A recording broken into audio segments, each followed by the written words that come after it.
1 Coríntios capítulo 12, do verso 12 ao verso 31, uma perícope mais extensa.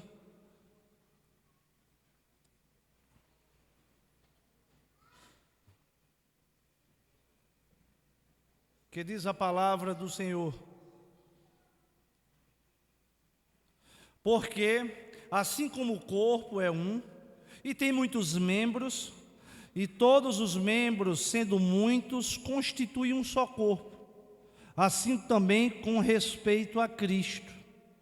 Pois em um só Espírito todos nós fomos batizados em um corpo, quer judeus, quer gregos, quer escravos, quer livres.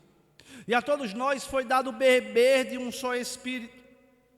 Porque também o corpo não é só um membro, mas muitos. Se disser o pé, porque não sou mão, não sou do corpo, nem por isso deixa de ser do corpo. Se o ouvido disser, porque não sou olho, não sou do corpo, nem por isso deixa de ser. Se todo o corpo fosse olho, onde estaria o ouvido? Se todo fosse ouvido, onde estaria o olfato? Mas Deus dispôs os membros, colocando cada um deles no corpo como lhe aprouve. Se todos, porém, fossem um só membro, onde estaria o corpo? O certo é que há muitos membros, mas um só corpo. Não pode os olhos dizer à mão, não precisamos de ti, nem ainda a cabeça aos pés, não preciso de vós. Pelo contrário, os membros do corpo que parecem ser mais fracos são necessários. E os que não parecem menos dignos no corpo, a este damos muita honra. Também os que em nós não são decorosos, revestimos de especial honra. Mas os nossos membros nobres não têm necessidade disso. Contudo, Deus coordenou o corpo, concedendo muito mais honra àquilo que menos tinha, para que não haja divisão no corpo. Pelo contrário, cooperem os membros com igual cuidado em favor um dos outros. De maneira que se um membro sofre, todos sofrem com ele. E se um deles é honrado, com ele todos se regozijam. Ora, vós sois o corpo de Cristo, e individualmente membros desse corpo. Uns estabeleceu Deus na igreja, primeiramente apóstolos, em segundo lugar profetas, em terceiro lugar mestres, depois operadores de milagres, depois dons de curar, socorros, governos, variedade de línguas. Porventura são todos apóstolos? Ou todos profetas? São todos mestres? Operadores de milagres? Têm todos dom de curar? Falam todos em outras línguas? Interpretam-nas todos? Entretanto, procurai com zelo os melhores dons. Curva a sua cabeça e vamos orar mais uma vez. Soberano Deus e eterno Pai, nós te damos graças, Senhor, pela oportunidade de estarmos aqui reunidos como povo de Deus, para te adorar, para te exaltar, Senhor. Mas nesse momento nós queremos te pedir, Senhor, que o Senhor venha falar aos nossos corações, que a tua palavra vai ser pregada e o teu Espírito aplique e a torne eficaz em nossos corações. Que o Senhor venha iluminar a minha mente para que a tua palavra seja exposta com fidelidade e exclusivamente o nome de Cristo Jesus seja exaltado nessa noite. É assim que te oramos e te agradecemos em nome do Senhor Jesus. Amém. Meus amados irmãos, o texto que acabamos de ler, ele vem tratar acerca da unidade da igreja do Senhor Jesus. E é interessante que o apóstolo Paulo, ele vai permear esta perícope, fazendo uma comparação da igreja com o corpo, pelo fato de ser uma das mais completas analogias que se pode descrever acerca de todos os elementos, de todos os membros, num comparativo com a igreja do Senhor.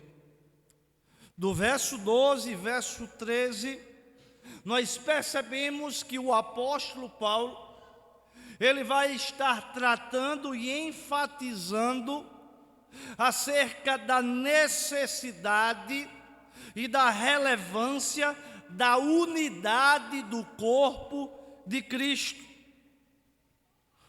Porque, bem verdade, a primeira característica da igreja do Senhor, a igreja visível, é a sua unidade. Ou seja, o corpo de Cristo é um corpo uno, que vários membros se unem e compõem o corpo do Senhor, pelo qual o próprio Cristo é a cabeça. Todos os que creem genuinamente em Cristo são um e fazem parte deste corpo, da mesma família, do mesmo rebanho, e são ovelhas do Supremo Pastor.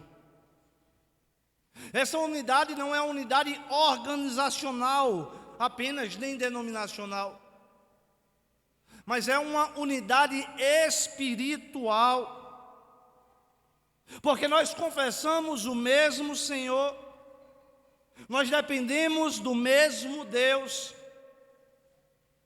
nós ministramos no mesmo corpo, experimentamos o mesmo batismo e compartilhamos a mesma fé diante de todos os membros deste corpo vivo.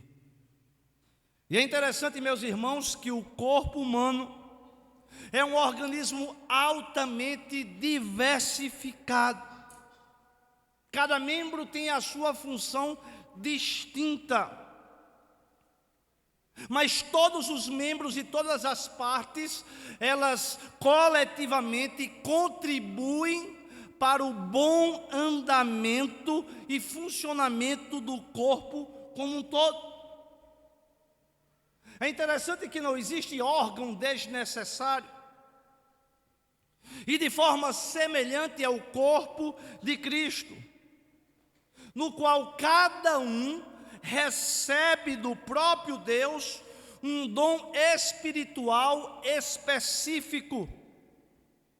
E nesse corpo, o emprego de cada dom é projetado para servir não aos membros de forma individualizada, mas à igreja como um todo, de forma coletiva e universal. O texto ensina que todos os cristãos regenerados, eles são inseridos no corpo de Cristo pelo Espírito. Mas não diz nada acerca sobre um batismo subsequente a essa inserção ao corpo de Cristo. O fluxo desse versículo insinua que ser batizado significa tornar-se um membro efetivo da vida da igreja pela conversão ao Senhor Jesus. Quando acontece a regeneração espiritual das pessoas, elas entram e passam a integrar o corpo de Cristo, isso é, a igreja do Senhor. E até também não é a observância exterior do batismo nas águas que vai atestar que de fato fazemos parte do corpo de Cristo genuinamente, mas a transformação interior operada pelo Espírito Santo de Deus, que nos leva a termos um relacionamento pessoal com o próprio Cristo.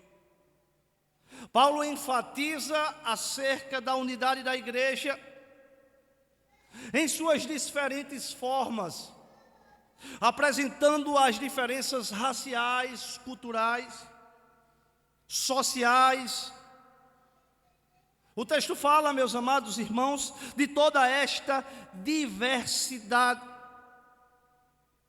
Haviam judeus, haviam gregos, haviam escravos e haviam livres no meio daquele povo pelo qual Deus havia alcançado graciosamente. Independentemente das condições socioeconômicas, aquelas pessoas, elas se reuniam para cultuar em uma só igreja o único Deus vivo e verdadeiro. Porque se a igreja age de forma discriminatória, ela estaria em conflito conflito direto com a lei do amor que vimos em domingos passados. Todas as pessoas que são espiritualmente renovadas em Cristo, elas são iguais uma com as outras. Essa é a beleza do Evangelho. Não existe rico, não existe pobre, não existe escravo, não existe livre, branco, preto, índio. Existe, sim, a presença gloriosa do Senhor, conduzindo a sua igreja para cumprir os seus propósitos eternos, utilizando eu e você como instrumentos redentores para o cumprimento dos seus eternos decretos, para que Cristo Jesus seja glorificado em todas as nações.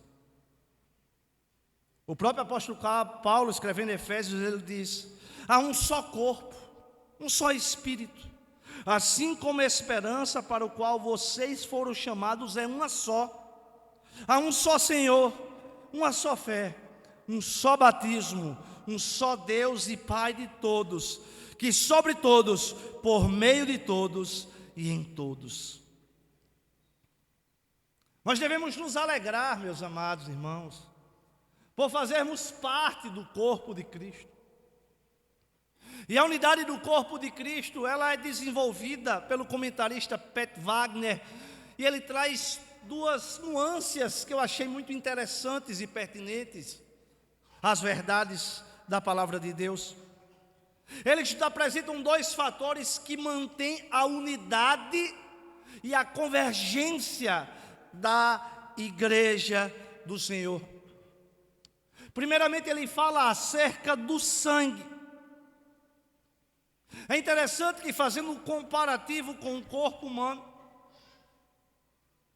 é praticamente impossível estabelecer a unidade entre os membros, os pés, as mãos, os braços, os rins. Mas o sangue que circula no corpo humano, ele é capaz de alimentar e irrigar todos os membros de um único só corpo. O sangue fornece vida e tais membros, eles são fortalecidos com a circulação do sangue no corpo humano. E se o sangue não chegar em alguns dos nossos órgãos, eles passarão a ter problemas e certamente pararão de funcionar e morrerão. E é interessante o que nos enxerta, insere no corpo de Cristo, fazendo-nos tornar membro deste corpo, é justamente o sangue do Cordeiro de Deus que tira o pecado do mundo.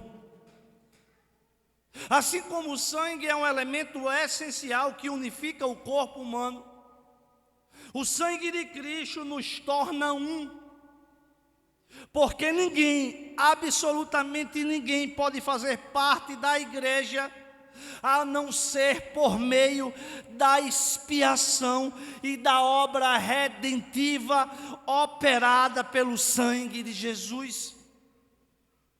Ninguém entra na igreja primeiro por ter se apropriado de qualquer outros benefícios, mas nós fazemos parte da igreja do Senhor por termos nos apropriado dos benefícios da morte e ressurreição de Cristo. e do seu sangue derramado na cruz do Calvário para a remissão de pecados. O segundo fator que ele vai trabalhar é a unidade do Espírito dos que de fato participam do corpo de Cristo. Além do sangue, o Espírito vai promover a unidade do corpo de Cristo. Em certo sentido, o Espírito está em todos os membros do corpo. E em relação à igreja, diz o apóstolo Paulo no verso 13: pois em um só Espírito todos nós fomos batizados em um corpo. Foi o Espírito Santo de Deus que nos enxertou, nos batizou, nos introduziu no corpo do Senhor. Foi o Espírito que nos regenerou, transformou as nossas vidas, converteu os nossos corações, nos fez nova criatura em Cristo Jesus. Por mais eloquência, por mais retórica, o discurso humano é incapaz de converter um coração entenebrecido e endurecido pelo pecado. Charles Spurgeon, certa vez, ele disse que é mais fácil um leão se tornar vegetariano do que alguém se converter sem a ação poderosa do Espírito. É o Espírito que age, é o Espírito que faz. E todos nós somos selados pelo Espírito Santo. A marca autenticadora da nossa verdadeira salvação é o selo do Espírito Santo, porque nós fomos batizados e somos habitados pelo Espírito Santo de Deus. No entanto, dentro do corpo de Cristo, existem uns que são mais cheios do Espírito Santo do que outros. Uns que buscam uma santidade com mais vigor e desejo em agradar ao Senhor. Mas nenhum membro do corpo de Cristo está sem o Espírito. Não existe a possibilidade de fato fazermos parte do corpo de Cristo genuinamente sem termos o Espírito. Nós temos de atentar, meus irmãos, que obviamente esta unidade pela qual o apóstolo Paulo está trabalhando não é uma unidade denominacional, não é uma unidade exterior, mas uma unidade sim espiritual. É uma unidade que está baseada nos mesmos fundamentos, na mesma fé, no mesmo Espírito, no mesmo Deus. É por isso o grande perigo e o grande equívoco do ecumenismo tão defendido nos nossos dias. Porque qual é a grande bandeira do ecumenismo propagado em todos os lugares? É o fato de termos de acabar com as nossas diferenças, mantermos uma só fé, em tese naquilo que convergimos. Não importa a crença, não importa a teologia, não importa se o Deus que cremos e adoramos é o Deus revelado nas Escrituras. O importante é estarmos juntos e mantermos uma pseudo-unidade numa demonstração de amor e aceitação a todos. O discurso ecumênico é o discurso da fé pela fé, que busca fazer caminhos múltiplos e alternativos, onde todos os caminhos podem levar a Deus. Mas esse não é o ensino das Escrituras. Não existe unidade fora da verdade revelada nas Escrituras. Nós não podemos negociar isso. Não há unidade fora do Espírito Santo. Não há unidade fora da presença do Deus triuno revelado nas Escrituras. E como é comum, meus irmãos, nós ouvirmos no mundo contemporâneo, pós-moderno, onde se defende tanto a pluralidade, onde se falam que de fato todos os caminhos levam a Deus. O importante é ter fé, mesmo que seja fé pela fé. Não importa o que temos crido ou adorado. Todos nós somos filhos de Deus, servimos ao mesmo Deus. À luz das Escrituras, isso é uma mentira e uma falácia que deve ser refutada. A Bíblia diz que e não há salvação em nenhum outro nome, porque abaixo do céu não existe nenhum outro nome dado entre os homens, pelo qual importa que sejamos salvos. A fé cristã, ela é uma fé exclusivista, sim. Porque o próprio Cristo avoca para si: eu sou o caminho, a verdade e a vida, e ninguém vem ao Pai se não for por mim. No mundo plural, essa mensagem choca, soa-se arrogante. Mas a unidade da igreja depende da veracidade da mensagem propagada. Porque, meus irmãos, é impossível ser com alguém que ainda não nasceu de novo e ainda não foi introduzido no corpo de Cristo. Essa unidade é para os salvos e não para os ímpios. São aqueles que comungam da mesma fé, do mesmo batismo, do mesmo Deus. Mas você pode estar pensando, mas como é que nós podemos ter unidade, inclusive nas igrejas visíveis, locais, se existem tantas denominações evangélicas com diferentes doutrinas e ensinos? Vocês já pararam para pensar sobre isso?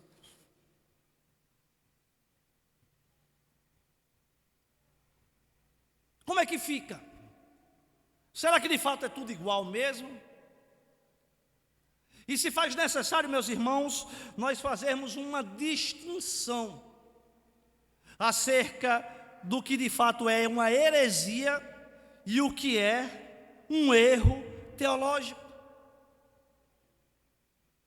De uma forma muito simplória, heresia é uma opção divergente de um todo confessado que chega ao ponto de ser anátema por ser outro evangelho. A heresia é algo que se contrapõe aos alicerces da fé cristã, de doutrinas essenciais e elementares da fé cristã, a exemplo da inspiração e autoridade bíblica, da Trindade, da divindade de Cristo, da ressurreição corpórea de Cristo, porque Cristo não ressurgiu apenas nos corações, mas o nosso Redentor, ele foi morto e ressuscitou física e corporeamente. E ele foi assunto aos céus, e um dia ele voltará com poder e glória, e todos os olhos contemplarão, e todo joelho terá de se dobrar e dizer que ele é o Senhor. Já um erro teológico é uma afirmação teológica que cai em contradição quando considerado todo o conselho das Escrituras, porém que não chega ao ponto de ser outro evangelho, de negar as verdades essenciais. É aquilo que nós falamos e chamamos de assuntos periféricos, secundários, questões escatológicas, amilenismo, pré-milenismo, pós-milenismo. questões soterológicas.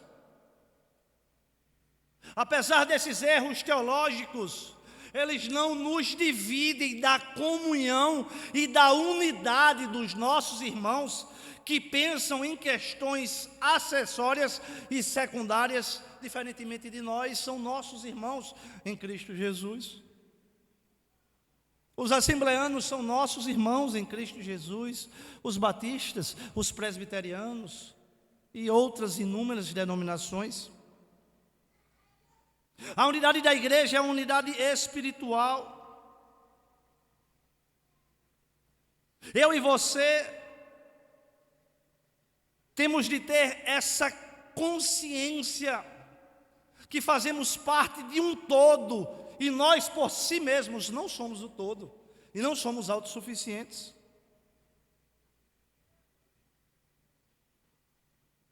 É interessante, meus irmãos, eu acredito que foi muito comentado, que a maioria dos irmãos viram, que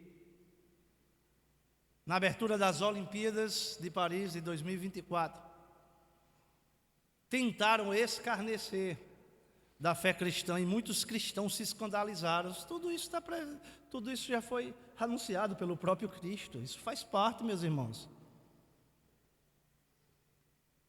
Mas é interessante como é lindo a unidade da igreja do Senhor, onde nós vimos crentes no Senhor Jesus, de todas as etnias, de todas as nações, de todos os povos, em um coro uníssono, dizendo: só Jesus é o Senhor. Eu sou o caminho, a verdade e a vida. Ninguém vem ao Pai se não for por mim. É a unidade da igreja de Cristo viva. Eram os irmãos da África declarando que Jesus era o Senhor nas Olimpíadas. Eram os irmãos da Europa declarando que Jesus era o Senhor. Eram os irmãos da América do Sul declarando. É nisso que nós podemos contemplar o esplendor da glória de Deus e da manifestação universal do seu Evangelho. Do verso 14 ao verso 20, nós podemos ver a diversidade em meio à unidade do corpo de Cristo. No verso 14 o texto diz: de fato o corpo não é feito de uma só parte, mas de muitas partes diferentes. E o apóstolo Paulo começa a desenvolver, citando algumas partes do corpo. E no verso 20 ele diz: assim há muitas partes, mas um só corpo.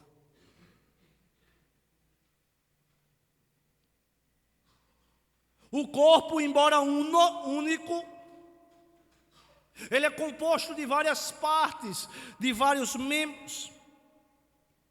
E é interessante que o que torna o corpo belo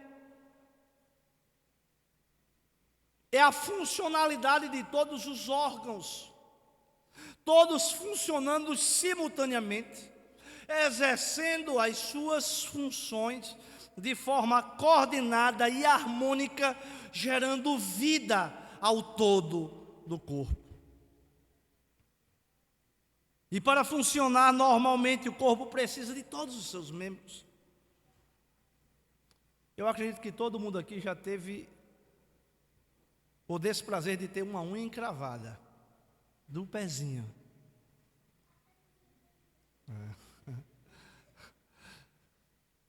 Uma simples unhazinha, como incomoda. Como nós sentimos. E passamos a perceber que aquele dedinho, ele desenvolve uma função e tem uma importância que antes era algo desprezável, mas quando passamos por certas experiências, nós percebemos da sua importância. E Paulo vai tratar nesse contexto acerca do absurdo de se nutrir ciúmes por causa dos dons espirituais que os membros da igreja de Corinto receberam. Porque eles precisavam uns dos outros. Quando todos os membros empregam os dons que o Espírito Santo distribuiu ao povo de Deus, então a igreja do Senhor funciona com eficiência e cumpre o seu propósito instituído pelo próprio Deus. A igreja é composta por muitos membros que juntos constituem o corpo. E é interessante que o texto sagrado diz que Deus distribuiu os dons de acordo com a sua soberana vontade, para executar o seu plano e o seu propósito nas pessoas pelos quais Ele redimiu. É Deus que concede graciosamente os dons. É Deus que nos oferta. E é muito interessante, meus irmãos, que se nós cortarmos uma parte dos nossos membros, uma mão, por exemplo, e colocarmos nesta cadeira, esta mão continua sendo a minha mão. Mas ela não teria utilidade nenhuma, porque ela está completamente fora do corpo. O membro ele tem valor à medida que ele está inserido no corpo e na proporção em que ele trabalha para o bem de todos. Um membro fora do corpo, ele está num processo de putrefação, porque não está sendo arraigado pelo sangue e não está sendo alimentado com os nutrientes necessários. De forma semelhante são os membros da igreja do Senhor. À luz das Escrituras, não existe dizer que eu sou membro, mas não faço parte do corpo.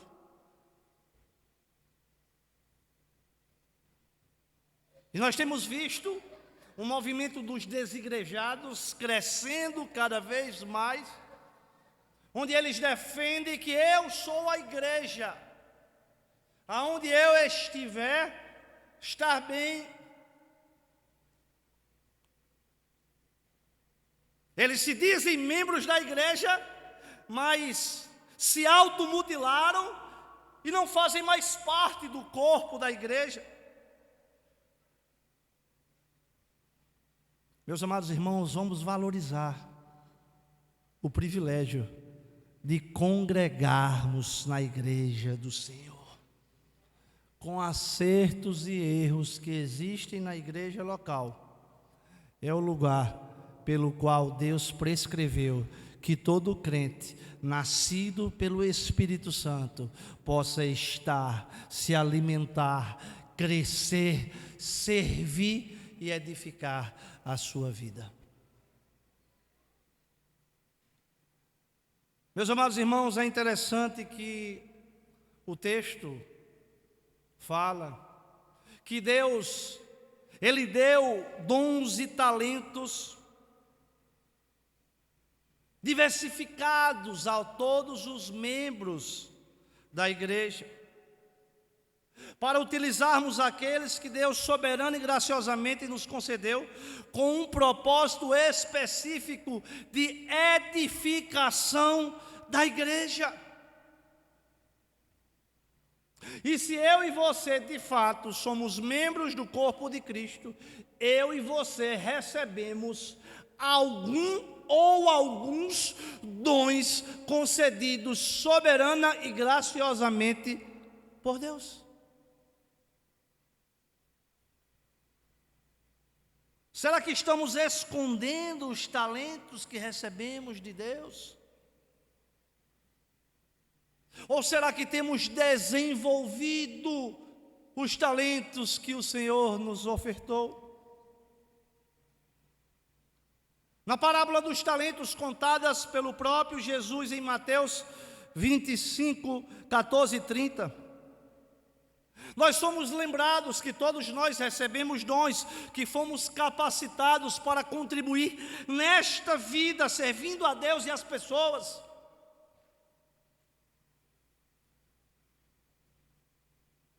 E o que nós temos feito com esses dons? Nessa história contada por Jesus, o homem rico deu a seus 3 servos diferentes quantidades de talentos, de acordo com as suas habilidades. Os 2 primeiros servos, eles investiram o valor e dobraram os seus lucros, enquanto o terceiro servo simplesmente enterrou o talento para protegê-lo. Quando o homem rico retornou, ele ficou satisfeito com os 2 que haviam dobrado aquilo que ele tinha lhe ofertado. Mas ele condenou o terceiro, que desperdiçou a sua oportunidade enterrando aquele talento que havia recebido. A mensagem central desta parábola é que Deus nos dá dons e talentos únicos e espera que os usemos para a sua glória, segundo a sua vontade e pelo seu propósito. Certamente eu estou diante de muitas pessoas tão talentosas, que possuem dons tão maravilhosos, pessoas que podem estar nos assistindo de forma semelhante, pessoas até que já desenvolveram esses dons em outros tempos, em outras épocas, evangelistas natos.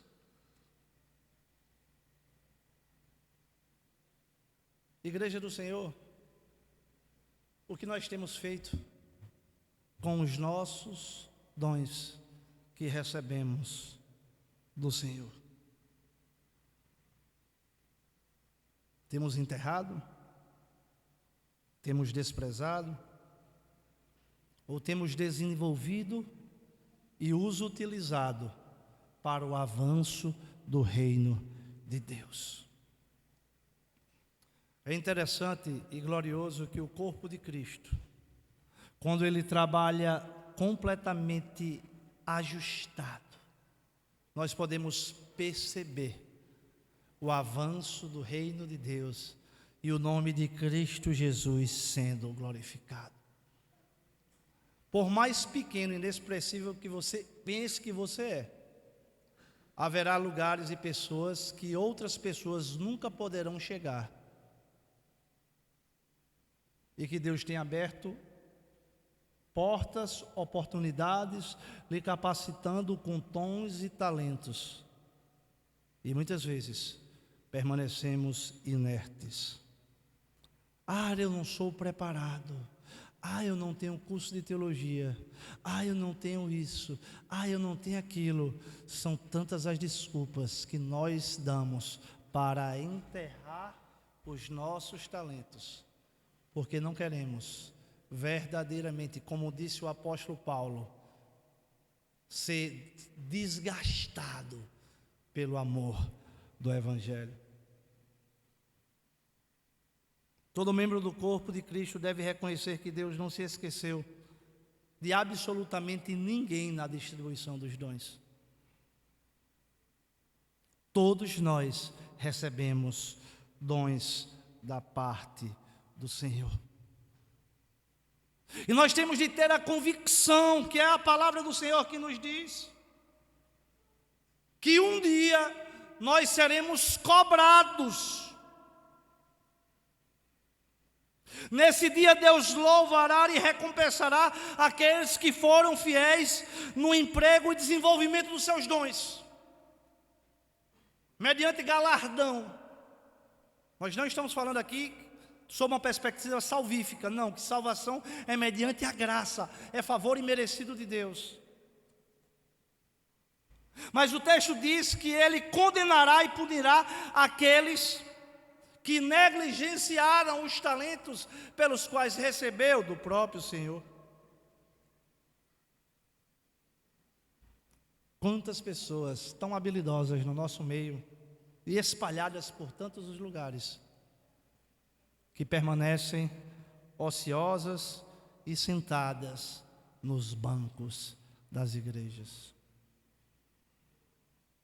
Do verso 21 ao verso 31, nós vamos ver acerca da importância da mutualidade do corpo de Cristo, como consequência da genuína fé cristã. Nós vamos perceber essa mutualidade. Nós vamos perceber a importância de orarmos uns pelos outros, de aconselharmos uns aos outros, de intercedermos uns aos outros. Os membros da igreja pertencem ao corpo vivo de Cristo. Eles recebem alimento espiritual, amadurecem na fé, crescem na caminhada. E dentro do contexto da igreja local, todos precisam uns dos outros. A vida dentro da igreja é algo singular. Cada membro depende um do outro, com seus dons para levar para frente a causa de Cristo e o avanço do reino de Deus. É interessante que no verso 28, o apóstolo Paulo diz que Deus estabeleceu para a igreja apóstolos, mestres, os que fazem milagres, os que têm dom de cura, os que ajudam outros, os que têm dom de liderança, os que falam em diferentes línguas. É uma diversidade,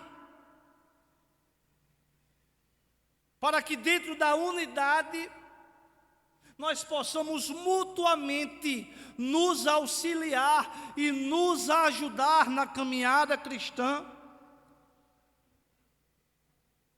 A igreja do Senhor é uma igreja viva, e ela permanecerá desta forma até os fins dos tempos. É um corpo vivo, cujo cabeça é Cristo, e distribui dons soberanamente para o proveito do corpo de Cristo, visando a glória de Deus. Dom não é para estar assim, vai descendo não. Dom não é para estar se fazendo alarde, anúncios e propaganda pessoal. É interessante, meus irmãos, que Paulo ele exorta a igreja acerca de alguns perigos e de algumas necessidades nesta perícope. Do verso 15 e 16, ele vai exortar a igreja acerca do perigo do complexo de vira-lata. Complexo de vira-lata é muito comum entre os brasileiros. Complexo de inferioridade, de vitimismo. É o famoso mimimi. Tudo o texto diz. Se disser o pé, por que não sou mão, não sou do corpo? Nem por isso deixo de ser do corpo. Se o ouvido disser, por que não sou olho, não sou do corpo? Nem por isso deixa de o ser. Quando alguém reclama de não ter este ou aquele dom espiritual, ele está questionando a soberania e a sabedoria do próprio Deus, que concedeu os dons para os membros da igreja. Nós não devemos nos comparar uns aos outros, nem se contrastar um com os outros. A beleza da igreja do Senhor é que no meio da unidade existe uma grande diversidade de dons e de talentos que devem ser mutuamente complementados para que a vida da igreja possa ter uma saúde espiritual e para que possamos cumprir com aquilo pelo qual Deus outorgou para a igreja. Não existe função mais importante do que a outra. Na nossa cultura brasileira, nós acabamos colocando funções e cargos acima do coração de servo, de servir, de se voluntariar, de cumprir ao chamado do Senhor.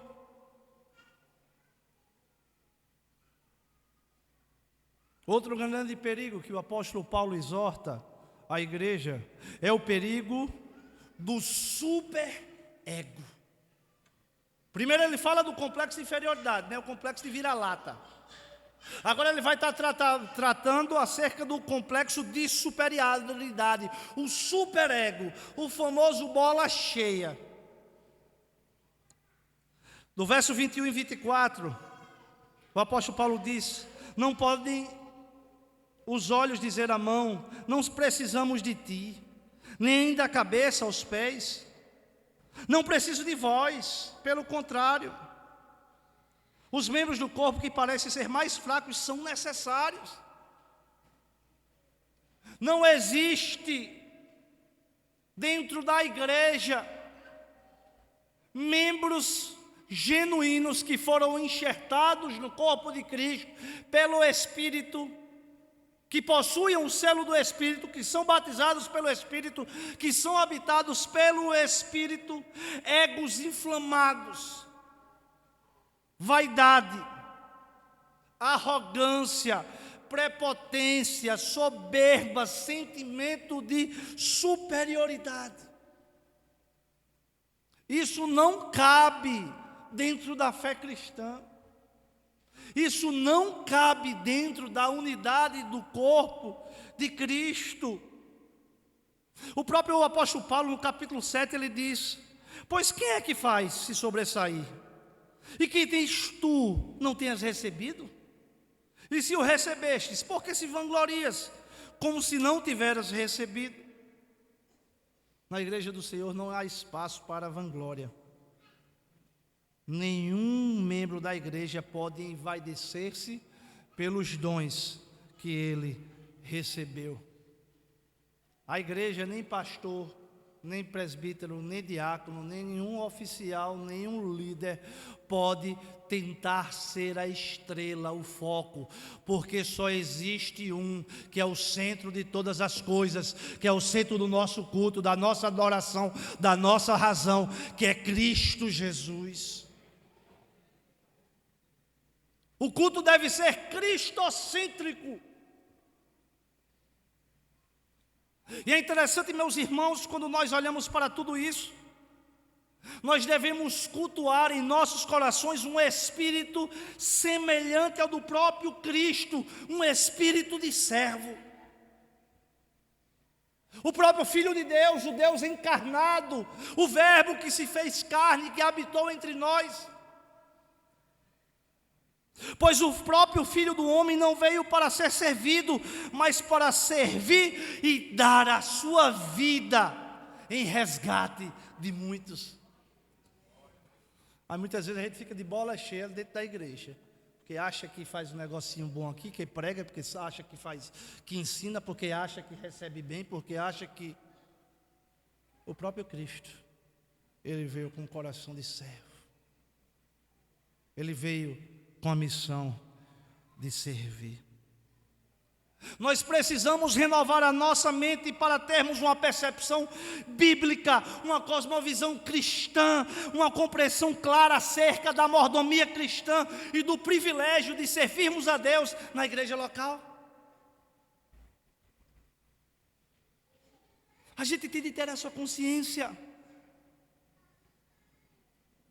A gente tem de ter essa capacidade de compreensão, que não é um dever, mas é um privilégio podermos servir com os nossos dons, mesmo com as nossas limitações, mesmo com as nossas falhas, mas nos envolvermos na igreja do Senhor e sermos instrumentos redentivos na mão do Senhor.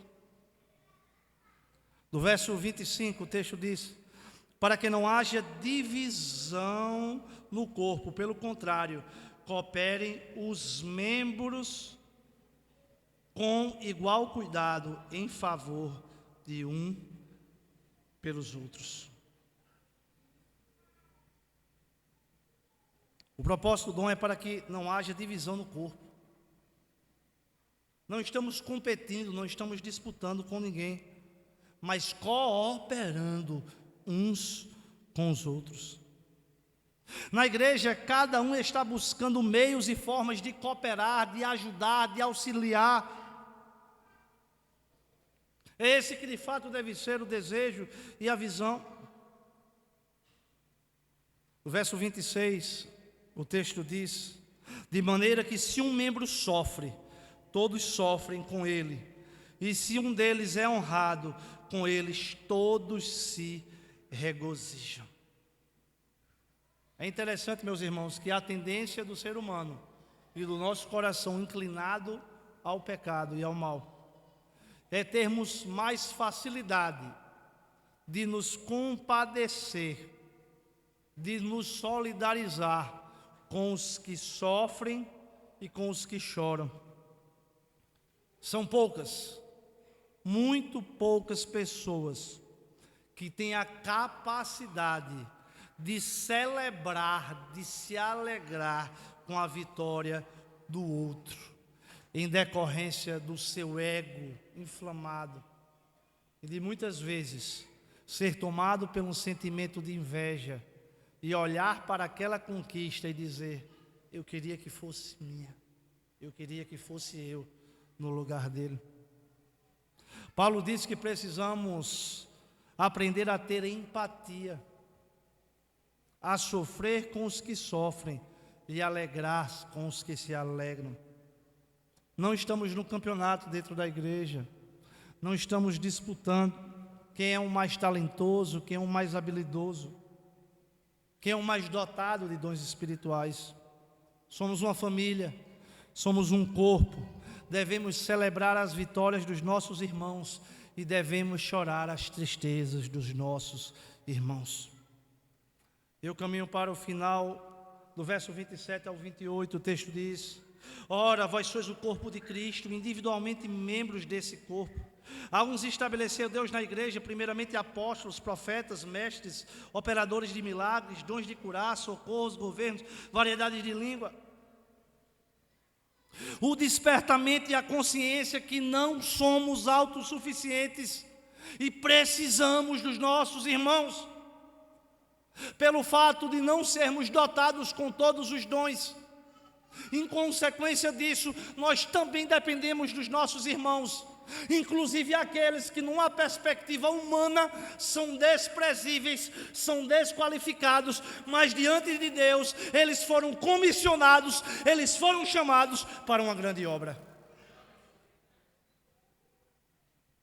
Todos os membros da igreja têm dons, mas ninguém tem todos os dons espiritual.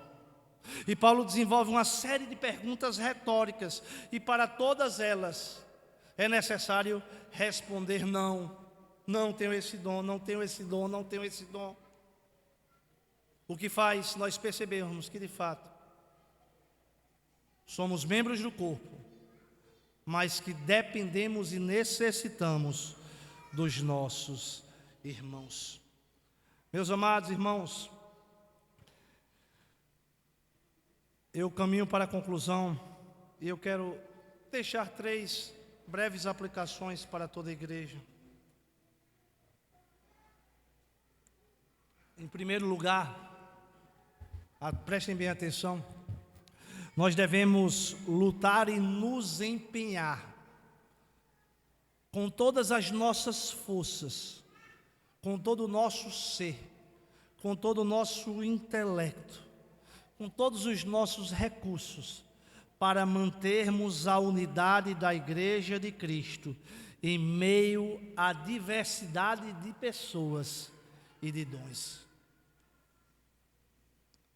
Muitas vezes, meus irmãos, dentro da igreja, é necessário nós sofrermos o dano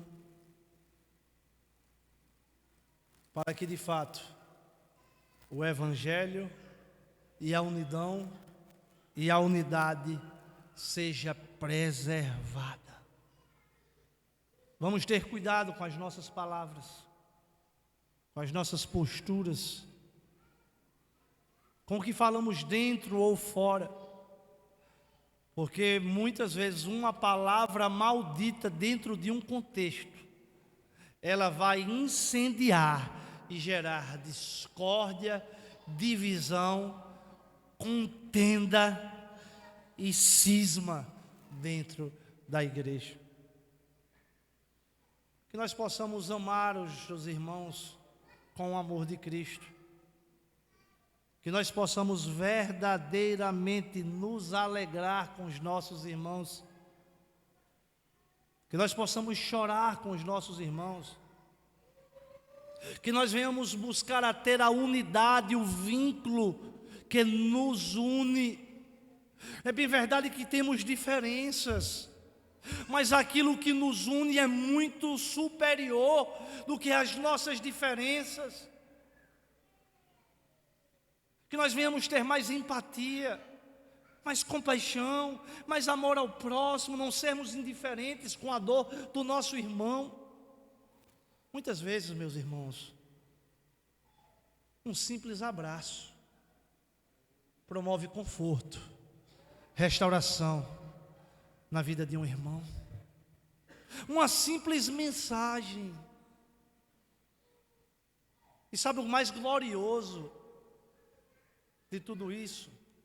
É que muitas vezes não é o pastor que é usado para tais atos, mas é o irmãozinho mais simples que tem afinidade, que ao olhar o irmão percebeu que ele está triste e se dirige a ele com um olhar de compaixão, e muitas vezes não precisa de uma única palavra, apenas um aperto de mão e um abraço que exala o bom cheiro de Cristo. Em segundo lugar, nós devemos desfrutar da bênção da comunhão da igreja do Senhor. A igreja não é um lugar perfeito, meu irmão, não é. Tem problema? Tem. Mas é o melhor lugar que nós podemos estar inseridos para nos fortalecermos na nossa fé, para crescermos espiritualmente, para orarmos mutuamente um pelos outros, interceder um pelos outros, aconselhar uns aos outros, nos fortalecermos na mesma unidade, no mesmo espírito, na mesma fé. Porque muitas vezes nós estamos fracos, nós estamos cansados, nós estamos cambaleantes, nós estamos querendo jogar tudo para o alto e desistir. E Deus, através da sua graça, manifesta o seu grande amor, o instrumentalizando a igreja e os seus membros para fortalecer a nossa fé, para fortalecer a nossa caminhada, para que nós possamos avançar em triunfo em Cristo Jesus. E por último, nós devemos ser gratos a Deus por sermos dotados de dons e talentos para a edificação da igreja e, consequentemente, devemos nos envolver na obra buscando a glória de Deus.